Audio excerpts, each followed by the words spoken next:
is not factory approved. It's a site where I attempt to show you many different things. Sometimes I teach by example of how not to do things. Sometimes I actually get it right. So hopefully you enjoy what's coming up and you can learn something. Thanks.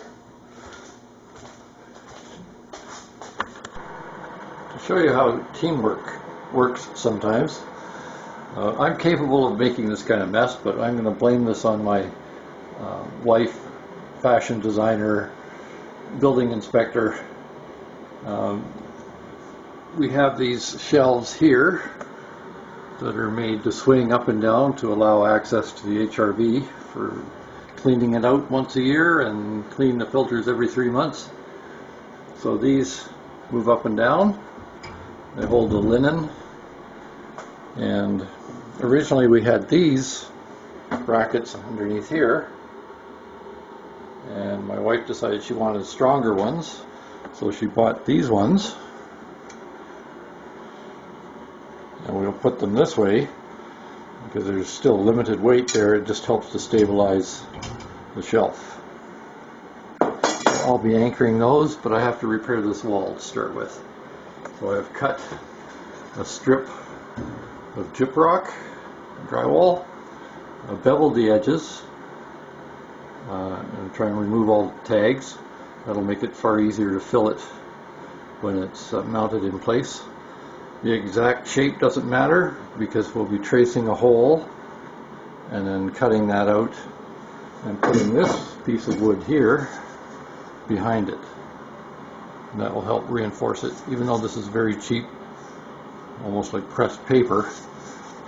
They call it MDF, but it's very low quality baseboard, but that is certainly strong enough to hold the shelf and the drywall.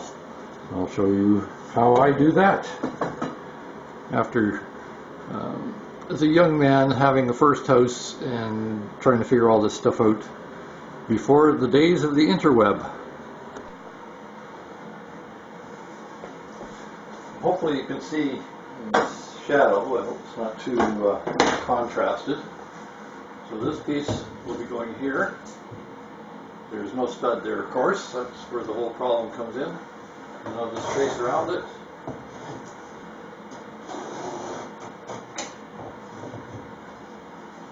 That's the hole I want to cut. Using a handy saw.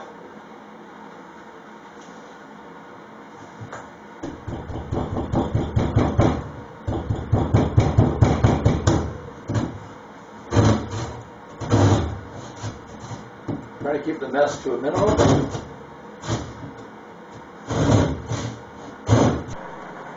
I see that the video I just did didn't get saved because the battery died, so my apologies for that.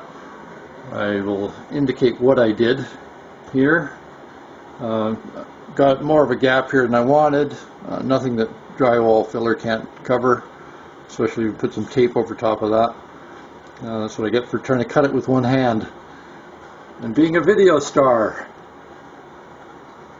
So this, I put 3 screws into it. I attached that piece of MDF behind with 4 screws, top and bottom. It's more than strong enough for the shelf that will be there. And so I put 1 screw into it at first. Use this old piece as an example. I put a screw in the middle as a handle, held it in place, started the other screws,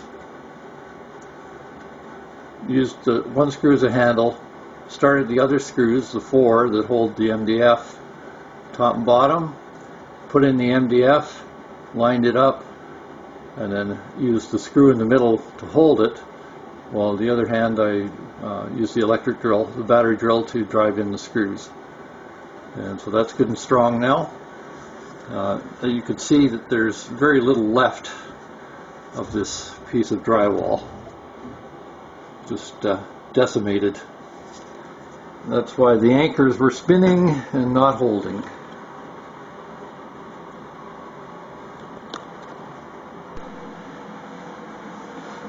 So we're out of drywall mud, I see, so this will be done another day. My wife will do it. I'm not actually complaining about her. She is a big help. She does a lot of stuff. So we will cover that up and paint it and then put the shelf back up.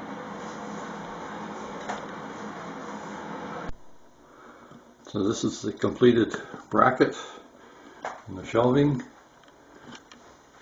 held in place by these. Can still swing. The back end is hinges, and that's an electrical cable clip put in with a wall anchor to stop it from sliding. The fill job is complete. Don't see any problems. You really have to look to see any kind of imperfection. In the end, I took the 1x3 piece out and put in a piece of 1x4 just so it was a little wider and anchor better, and I could fill some of the holes a little easier. Actually, my wife did all that. She likes to do the filling and sanding, and so it's screwed into the MDF, as they call it, which is actually HDC, high density cardboard, I think is a better description. And there it is, all set to go. I should mention that we didn't put tape in the end because it would entail filling over a wider area. So my wife just filled the crack. It's very solid with the 1x4 behind it. It's not going to flex in any way, so it should be fine.